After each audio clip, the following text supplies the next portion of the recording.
thinking ahead about moral imagination, there are 2 or 3 areas.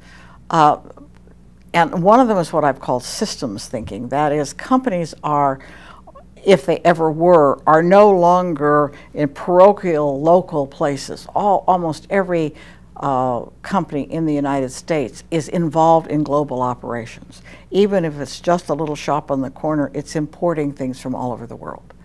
And so you can you have to think of yourself as part of this global system, which is enormous. And I think that there's a lot of work to be done in thinking more systemically.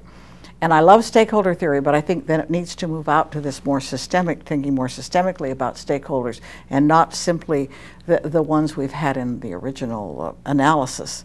And that's particularly useful in a global climate.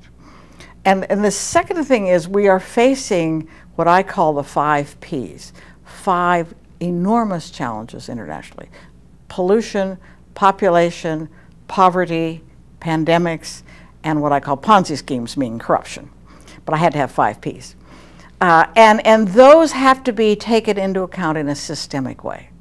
They have to be dealt with systemically, and they're no longer problems that are over there in some remote area of Africa or Asia. They're right next to us now. We can't avoid them, and they can't be dismissed or disregarded. So companies have to think through those. Now, I happen to think that companies can actually engage in reducing poverty and helping with population by educating. As you know, education reduces birth rates better than any birth control method. And that's been time and again shown. And obviously pandemics, the farmers are finally stepping to the plate with the pandemic issue. And we just have to fight harder and harder against corruption. But companies can do that. And I think they ought to.